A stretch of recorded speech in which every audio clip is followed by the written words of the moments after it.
नमस्कार दोस्तों, कैसे आप सभी के मैं आपके channel the success point at the rate पे एक बार फिर से भारतीय अर्थव्यवस्था के महत्वपूर्ण प्रश्नों की श्रृंखला में आपका बहुत बहुत स्वागत करता हूं। आज का सेशन की तरह काफ़ी लाजवाब होगा दोस्तों। उम्मीद करता हूं कि आप सब पढ़ रहे होंगे। इस तरह से पढ़ते रहिए, मेहनत करते रहिए। मेरी ईश्वर से प्रार्थना है कि आप सबका सिलेक्शन हो। जिस तरह से बूंद बूंद से सागर बढ़ता है, ठीक उसी प्रकार अगर अभी आप मेहनत से जुड़ जाएंगे तो धीरे धीरे समय तक आप अपने निर्धारित लक्ष्य को जल्द से जल्द हासिल कर पाएंगे दोस्तों। The success point at the rate एक ऐसा मंच है जो ऐसे टॉपिकों को और ऐसे महत्वपूर्ण प्रश्नों को डिस्कशन करता है जिससे आप ये जान सकते हैं कि किस तरह से प्रश्न पूछे जा सकते हैं, किस तरह से प्रश्न पूछे जाते हैं और किस पार्ट से कितने प्रश्न पूछे जा सकते हैं दोस्तों। कौन सा टॉपिक आपका इम्पोर्टेंट हो सकता है, क्योंकि दोस्तों तैयारी करने वाले तो बहुत से तैयारी करते हैं, लेकिन किसी भी एग्ज़ाम को क्रैक करने के लिए जो सिलेक्टिव टॉपिक होता है उसका जानना बहुत ज़रूरी होता है दोस्तों, क्योंकि वही चीज़ आपको सिलेक्शन दिलाता है। तो अगर आप ऑनलाइन प्रश्नों को देखना चाहते हैं या एमसीक्यू क्वेश्चन को देखना चाहते हैं या किसी सब्जेक्ट को बारीकी से बहुत अच्छे से अध्ययन करना चाहते हैं तो आप प्लेलिस्ट में जा कर के देख सकते हैं। चैनल को शुरू करने से पहले गुजारिश है कि वीडियो को ज़्यादा शेयर कर दीजिए। वीडियो को कैसी लगती है कमेंट में ज़रूर बताएं। चैनल को सब्सक्राइब कीजिए, बेल आइकन ऑन कीजिए ताकि नोटिफिकेशन मिलती रहे। The success point at the rate का लक्ष्य है आपकी सफलता दोस्तों, तो इस चैनल का सपोर्ट कीजिए। आप किसी भी कॉम्पिटिटिव एग्ज़ाम की तैयारी करते हैं, चाहे वो यूपीएससी की हो, यूपीपीएससी की हो या अदर कोई कॉम्पिटिटिव एग्ज़ाम हो, उन सभी के लिए ये सारे प्रश्न इंपॉर्टेंट होने वाले हैं। आइए देखते हैं कि आज का पहला प्रश्न क्या कह रहा है। दोस्तों आज का पहला प्रश्न है कि निम्नलिखित में से कौन मुद्रा के मुद्रा मूल्यह्रास को परिभाषित करता है। बस वहीं दोस्तों, निम्नलिखित में से कौन मुद्रा के मुद्रा मूल्यह्रास को परिभाषित करता है। पहला है अन्य मुद्राओं के संदर्भ में एक मुद्रा की विनिमय दर में गिरावट। दूसरा है एक मुद्राओं के संदर्भ में अन्य मुद्राओं की विनिमय दर में गिरावट। सी ऑप्शन है किसी विशेष मुद्रा की मात्रा में कमी और डी ऑप्शन है किसी मुद्रा की विनिमय दर में वृद्धि। फटाफट से उत्तर दीजिए कि निम्नलिखित में से कौन मुद्रा के मुद्रा मूल्यह्रास को परिभाषित करता है। दोस्तों निम्नलिखित में से जो मुद्रा के मुद्रा मूल्यह्रास को परिभाषित करता है। बस में दोस्तों प्रश्न क्या था कि निम्नलिखित में से कौन मुद्रा के मुद्रा मूल्यह्रास को परिभाषित करता है। तो मुद्रा मूल्यह्रास को जो परिभाषित करता है उसको देखते हैं। तो अन्य मुद्राओं के संदर्भ में एक मुद्रा की विनिमय दर में गिरावट। बस समझ में दोस्तों, अन्य मुद्राओं के संदर्भ में एक मुद्रा की विनिमय दर में गिरावट। तो ऑप्शन आपका ए राइट हो जाएगा। तो A is the right answer for this question. अगले प्रश्न की तरफ चलते हैं। बहुत ही प्रश्नों की अच्छी श्रृंखला चल रही है दोस्तों। अगला महत्वपूर्ण प्रश्न है कि निम्नलिखित में से कौन सी एजेंसी भारत में विदेशी मुद्रा प्रबंधन अधिनियम 1999 और धन शोधन निवारण अधिनियम 2002 के परिवर्तन के लिए जिम्मेदार है। बात में दोस्तों, निम्नलिखित में से कौन सी एजेंसी है जो भारत में विदेशी मुद्रा प्रबंधन अधिनियम 1999 और धन शोधन निवारण अधिनियम 2002 के परिवर्तन के लिए जिम्मेदार है। पहला जो ऑप्शन है वह भारतीय रिजर्व बैंक, दूसरा है राजस्व विभाग, तीसरा प्रवर्तन निदेशालय और डी ऑप्शन है आयकर विभाग। तो प्यारे दोस्तों, पहला ऑप्शन क्या है? भारतीय रिजर्व बैंक, दूसरा है राजस्व विभाग, तीसरा प्रवर्तन निदेशालय, चौथा है आयकर विभाग। तो निम्नलिखित में से कौन सी एजेंसी भारत में विदेशी मुद्रा प्रबंधन अधिनियम 1999 और धन शोधन निवारण अधिनियम 2002 के प्रवर्तन के लिए जिम्मेदार है?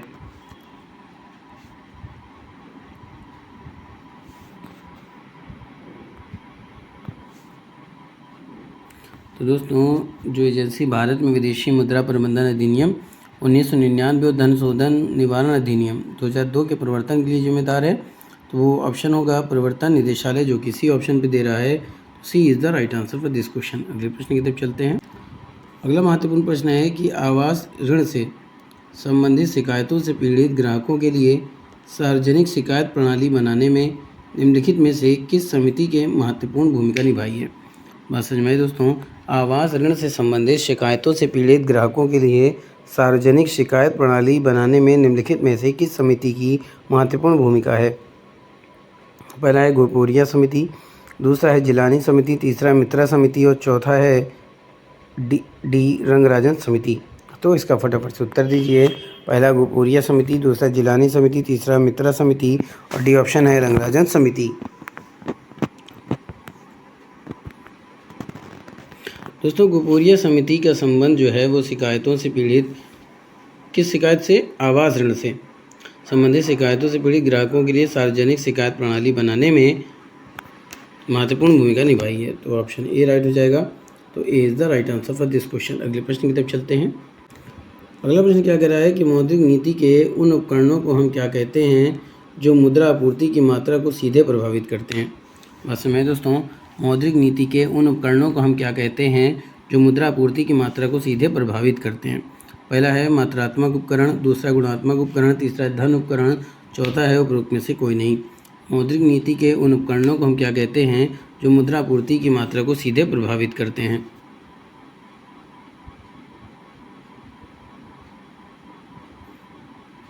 फटाफट से उत्तर दीजिए दोस्तों। अगर अभी तक आपने चैनल को सब्सक्राइब नहीं किया है तो सब्सक्राइब कर दीजिए, वीडियो को शेयर कर दीजिए, लाइक कीजिए। वीडियो को कैसी लगती है कमेंट में ज़रूर बताएं। और दोस्तों मैं हर बार हर सेशन में कहता हूं कि आप उत्तर देने का ज़रूर प्रयास किया करें, पर उत्तर देने का कोई प्रयास नहीं करता दोस्तों, बड़ा अजीब सा लगा करता है। तो ज़्यादा से ज़्यादा लोगों को इस चैनल से जोड़ें ताकि वो भी अपनी तैयारी को अच्छी कर सकें दोस्तों। तो मौद्रिक नीति के उन उपकरणों को हम क्या कहते हैं जो मुद्रा आपूर्ति की मात्रा को सीधे प्रभावित करते हैं? तो इसका जो सही उत्तर होगा वो क्या होगा दोस्तों? वो होगा मात्रात्मक उपकरण। तो ऑप्शन आपका ए राइट हो जाएगा। तो A is the right answer for this question. अगले प्रश्न की तरफ चलते हैं। प्यारे दोस्तों अगला प्रश्न है निम्नलिखित में से भारत का कौन सा कोयला उत्पादक कोल इंडिया लिमिटेड से बाहर है? बात समझे दोस्तों, निम्नलिखित में भारत का कौन सा कोयला उत्पादक कोल है जो इंडिया लिमिटेड से बाहर है? पहला है साउदर्न ईस्टर्न कोल फील्ड्स बिलासपुर, दूसरा भारत कोकिंग कोल धनबाद, तीसरा महानंदी कोल फील्ड्स संबलपुर, चौथा है सिंगरानी कोलियरीज कंपनी तेलंगाना। फटाफट से उत्तर दीजिए दोस्तों। निम्नलिखित में से भारत का कौन सा कोयला उत्पादक कोल इंडिया लिमिटेड से बाहर है?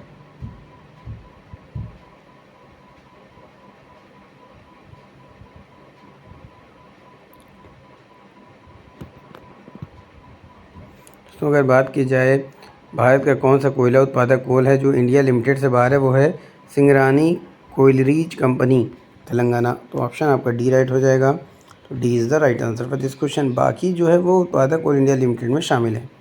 आगे चलते हैं। अगला प्रश्न दोस्तों निम्नलिखित में से कौन भारत में ब्रॉड मनी का हिस्सा नहीं है? बात समझ में आई। निम्नलिखित में से कौन भारत में ब्रॉड मनी का हिस्सा नहीं है? पहला बैंकों के पास डिमांड डिपॉजिट, दूसरा जनता के पास मुद्रा, सी ऑप्शन है बैंकों के पास समअवधि जमा, और डी ऑप्शन है आरबीआई के पास बैंकों की जमा राशि। निम्नलिखित में से भारत में ब्रॉड मनी का हिस्सा नहीं है।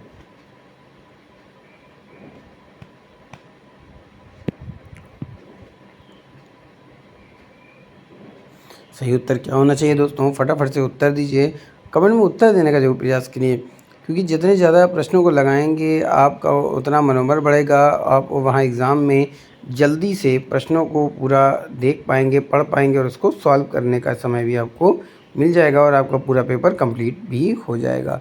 निम्नलिखित में से कौन भारत में ब्रॉड मनी का हिस्सा नहीं है? आइए देखते हैं। बैंकों के पास जमा डिपॉजिट ये है, जनता के पास मुद्रा ये भी है, बैंकों के पास जमा अवधि समावधि ये भी है, लेकिन आरबीआई के पास बैंकों की जमा राशि है, ये जो है ब्रॉड मनी का हिस्सा नहीं होता है। तो डी ऑप्शन राइट हो जाएगा। तो D is the right answer for this question. अगले प्रश्न की तरफ चलते हैं। ये रहा दोस्तों अगला प्रश्न। अगला प्रश्न क्या कह रहा है कि राजस्व तटस्थ दर के बारे में निम्नलिखित में से कौन सा कथन सही है? राजस्व तटस्थ दर के बारे में निम्नलिखित में से कौन सा कथन सही है? पहला, सरकार के द्वारा अपनाई गई कर नीति जिससे सरकार की राजस्व प्राप्ति राजस्व व्यय के बराबर हो। दूसरा, कर नीति जो कर कानूनों में बदलाव के बावजूद सरकार को अभी भी समान राशि प्राप्त करने की अनुमति देती है। सी ऑप्शन है कर नीति जो सरकार को आयकर को अधिक न्यायसंगत बनाने की अनुमति देती है। डी ऑप्शन है सरकार द्वारा अपनाई गई कर नीति जिससे सरकार को पूंजी प्राप्त होती है। बस मैं दोस्तों, तो राजस्व तटस्थ दर के बारे में कौन सा कथन सही है? तो दोस्तों राजस्व तटस्थ के बारे में आइए देखते हैं। राजस्व तटस्थ दर के बारे में कौन सा कथन सही है? पहला क्या कह रहा है कि सरकार द्वारा अपनाई गई कर नीति जिससे सरकार की राजस्व प्राप्ति राजस्व व्यय के बराबर होती है।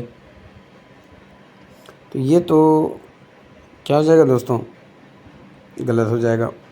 कर नीति जो कर कानूनों में बदलाव के बावजूद सरकार को अभी भी समान राशि प्राप्त करने की अनुमति देती है, ये ऑप्शन आपका सही हो जाएगा।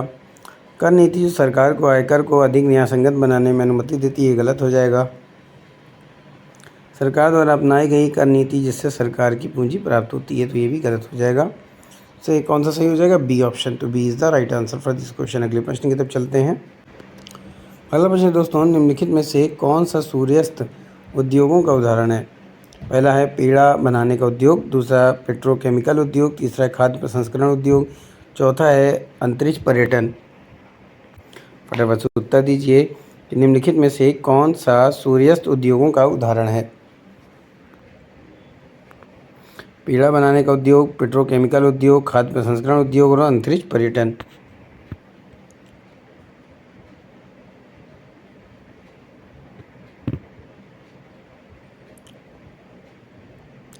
निम्नलिखित में से सूर्यास्त उद्योगों का उदाहरण की बात की जाए दोस्तों, तो पेड़ा बनाने का उद्योग इसका एक उदाहरण है, तो ऑप्शन ए राइट हो जाएगा। तो A is the right answer for this question. अगले प्रश्न की तरफ चलते हैं। अगला प्रश्न है दोस्तों कि आयकर लगाने, संग्रहण और वितरण के संबंध में निम्नलिखित में से कौन सा कथन सही है। पहला है संघ आयकर लगाता है, संघ जो है वो आयकर लगाता है, एकत्र करता है और उसे अपने और राज्यों के बीच वितरित करता है। दूसरा, संघ आयकर लगाता है, एकत्र करता है और उसे अपने पास रखता है। संघ कर भी लगाता है, एकत्र करता है, लेकिन सारी आय राज्यों के बीच वितरित की जाती है।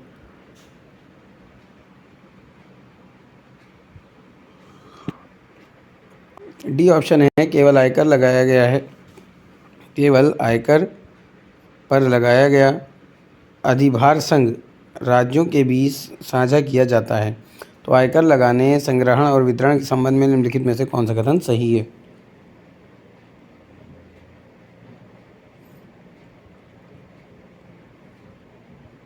तो ये हो जाएगा दोस्तों पहला, संघ आयकर लगाता है, एकत्र करता है और उसे अपने राज्यों के बीच वितरित करता है। तो A is the right answer for this question.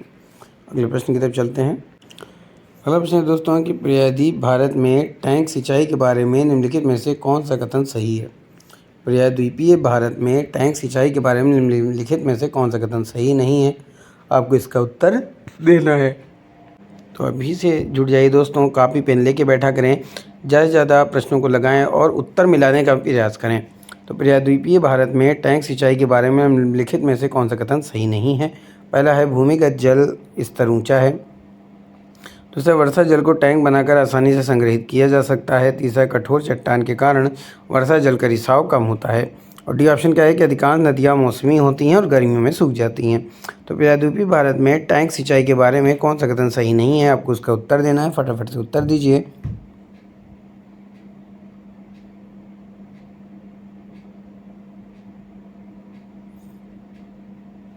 तो ये होगा प्यारे दोस्तों, भूमिगत जल स्तर ऊंचा होता है। तो A is the right answer for this question. अगले प्रश्न की तरफ चलते हैं। अगला प्रश्न है कि राष्ट्रीय टिकाऊ कृषि मिशन का मुख्य उद्देश्य क्या है।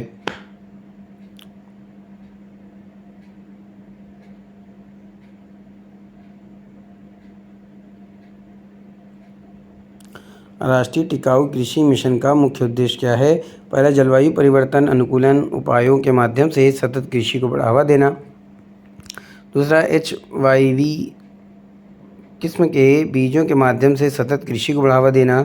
सी ऑप्शन है, फसलों की उत्पादकता में वृद्धि के माध्यम से सतत कृषि को बढ़ावा देना। डी है, बढ़ी हुई सिंचाई के माध्यम से सतत विकास को बढ़ावा देना। तो राष्ट्रीय टिकाऊ कृषि मिशन का मुख्य उद्देश्य क्या है। ये होगा जलवायु परिवर्तन अनुकूलन उपायों के माध्यम से सतत कृषि को बढ़ावा देना। तो A is the right answer for this question. अगले प्रश्न की तरफ चलते हैं। अगला प्रश्न है दोस्तों कि निम्नलिखित में से कौन सी ब्याज दर बैंकों के द्वारा अपने सबसे बड़े, सबसे सुरक्षित और सबसे अधिक ऋण योग्य ग्राहकों से अल्पकालिक ऋण पर ली जाती है। उसे अल्पकालिक ऋण ली जाती है। इनकी कौन सी ब्याज दर बैंकों के द्वारा सबसे सुरक्षित है।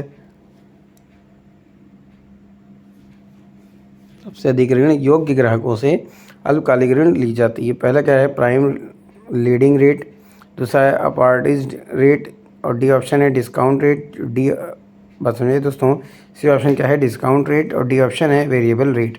पहला है प्राइम लेंडिंग रेट, दूसरा है अमार्टाइज्ड रेट और सी ऑप्शन है डिस्काउंट रेट और डी ऑप्शन है वेरिएबल रेट। तो फटाफट से उत्तर दीजिए दोस्तों, प्रश्न भी आपके सामने है, आप इसे स्क्रीनशॉट भी ले सकते हैं। अच्छे से पढ़िए, अच्छे से मेहनत कीजिए, आप सबका सिलेक्शन जरूर होगा दोस्तों।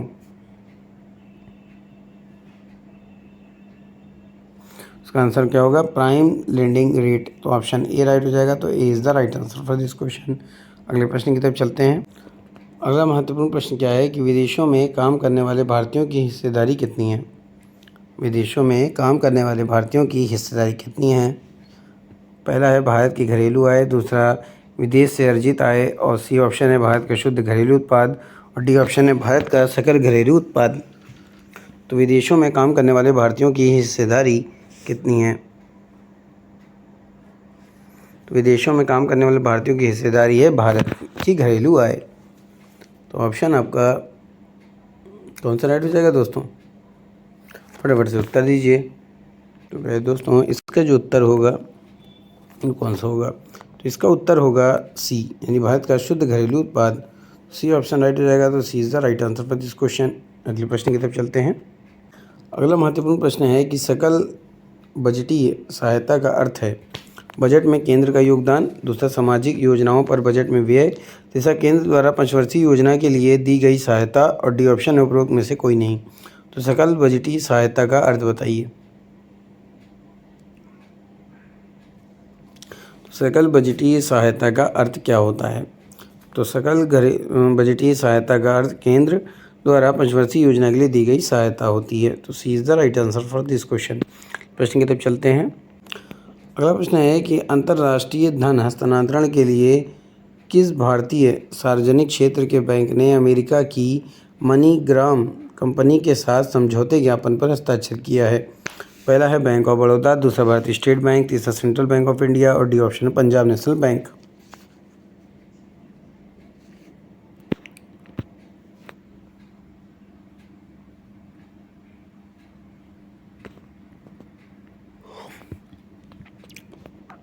तो इसका जो उत्तर होगा दोस्तों वो क्या होगा, फटाफट से उत्तर दीजिए।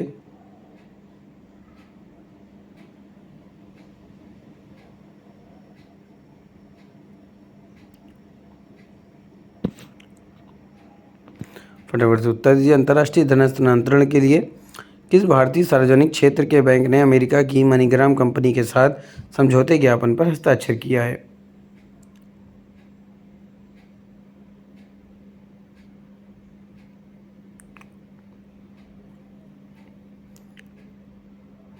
बैंक ऑफ बड़ौदा, भारतीय state bank, central bank of India या फिर पंजाब नेशनल बैंक।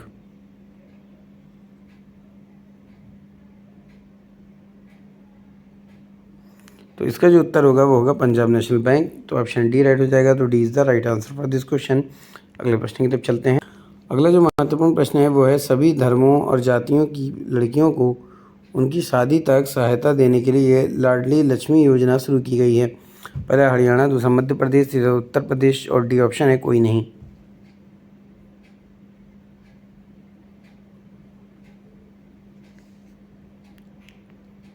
फटाफट से उत्तर दीजिए। तो सभी धर्मों और जातियों की लड़कियों को उनकी शादी तक सहायता देने के लिए लाडली लक्ष्मी योजना जिसने शुरू की है, जिस राज्य ने शुरू की है, उस राज्य का नाम क्या है। उस राज्य का नाम है मध्य प्रदेश सरकार। तो the B is the right answer for this question. अगले प्रश्न की तरफ चलते हैं। अगला प्रश्न है कि भारत में ब्लैक रिवॉल्यूशन शब्द किससे जुड़ा हुआ है। पहला काली मिट्टी का पोषण, दूसरा कोयला उत्पादन में आत्मनिर्भरता, सी ऑप्शन है काले निगम के उत्पादन में आत्मनिर्भरता और डी ऑप्शन है पेट्रोलियम कच्चे तेल के उत्पादन में आत्मनिर्भरता। भारत में ब्लैक रिवॉल्यूशन शब्द किससे जुड़ा हुआ है।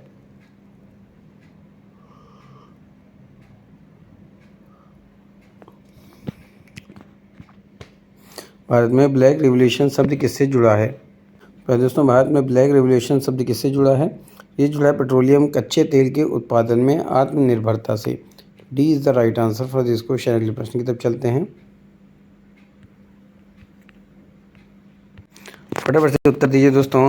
अर्न व्हाइल यू लर्न योजना किसके द्वारा शुरू की गई है? युवा मंत्रालय, पर्यटन मंत्रालय, उपरोक्त सभी या उपरोक्त में से कोई नहीं। तो इसका जो उत्तर होगा दोस्तों वो क्या होगा? होगा पर्यटन मंत्रालय। तो ऑप्शन बी राइट हो जाएगा। तो B is the right answer for this question. अगले प्रश्न की तरफ चलते हैं। अगला प्रश्न क्या कह रहा है कि अगला प्रश्न कह रहा है दोस्तों, क्या कह रहा है अगला प्रश्न? अगला प्रश्न कह रहा है कि पूरक मजदूरी रोजगार के सृजन को तीव्र करने के उद्देश्य से राष्ट्रीय काम के बदले अनाज कार्यक्रम कहाँ शुरू किया गया था? पहले कब शुरू किया गया था, मतलब वो प्रश्न है दोस्तों। अक्टूबर 2004, नवंबर 2004, सितंबर 2003 और जनवरी 2004।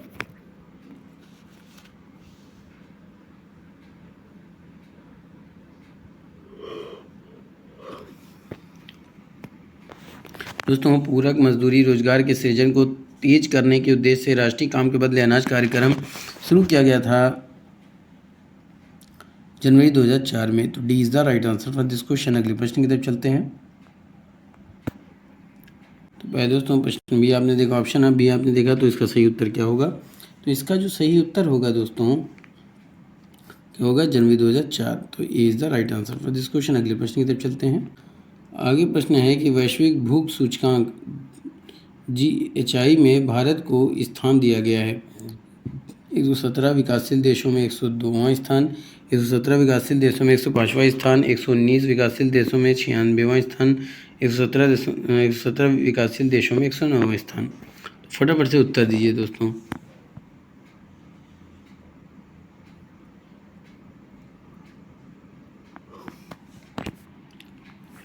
दोस्तों वैश्विक भूख सूचकांक में भारत को जो स्थान दिया गया है उस स्थान की बात की जा रही है। फटाफट से उत्तर दीजिए। तो दोस्तों वैश्विक भूख सूचकांक में भारत को स्थान दिया गया है। कौन सा स्थान दिया गया है? फटाफट से कमेंट कीजिए।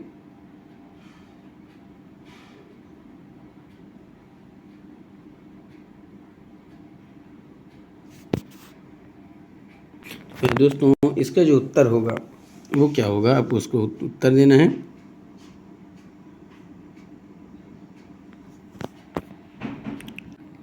इस प्रश्न को दोबारा से रिपीट करने के लिए कहा गया दोस्तों। तो पूरक मजदूरी रोजगार के सृजन की तीव्र करने के उद्देश्य से राष्ट्रीय काम के बदले जो अनाज कार्यक्रम है कहाँ शुरू किया, वो कब शुरू किया गया था? तो वो शुरू किया गया था पहले दोस्तों नवंबर 2000। कब किया गया था? तो ये किया गया था नवंबर 2004 में। तो ऑप्शन आपका बी राइट हो जाएगा। तो B is the right answer for this question. अगले प्रश्न की तरफ चलते। वो प्रश्न था कि वैश्विक भूख सूचकांक में भारत को कौन सा स्थान दिया गया है? तो वो स्थान दिया गया दोस्तों 117 विकासशील देशों में 109वां स्थान। D is the right answer for this question. अगले प्रश्न की तरफ चलते। अगला प्रश्न है कि दो पक्षों के बीच अनुबंध का मसौदा तैयार करने और उसे लागू करने में सहायता लेने के लिए वकील को नियुक्त करने में किस प्रकार की लागत आती है? पहला अवसर लागत, दूसरा अंतर्निहित लागत, सी ऑप्शन ड्यूब लागत, बस समझिए दोस्तों, और डी ऑप्शन लेन देन लागत। पहला कौन सा है? अवसर लागत, दूसरा अंतर्निहित लागत, सी ऑप्शन डूब लागत और डी ऑप्शन है लेन देन लागत। तो इसका फटाफट से उत्तर दीजिए। ऑप्शन होगा दोस्तों लेन देन लागत। तो ऑप्शन डी राइट हो जाएगा। तो D is the right answer for this question. अगले प्रश्न की तरफ चलते हैं। अगला महत्वपूर्ण प्रश्न है कि सभी इनपुट में समान अनुपात में परिवर्तन के कारण कुल आउटपुट परिवर्तन को क्या कहा जाता है? सभी इनपुट में समान अनुपात में परिवर्तन के कारण कुल आउटपुट परिवर्तन को क्या कहा जाता है? पहला घटते सीमांत प्रतिफल का नियम, दूसरा बढ़ते उत्पादन का नियम, सी ऑप्शन पैमाने के प्रतिफल का नियम, डी ऑप्शन है स्थिर प्रतिफल का नियम। तो सभी इनपुट में समान अनुपात में परिवर्तन के कारण कुल आउटपुट परिवर्तन को क्या कहा जाता है?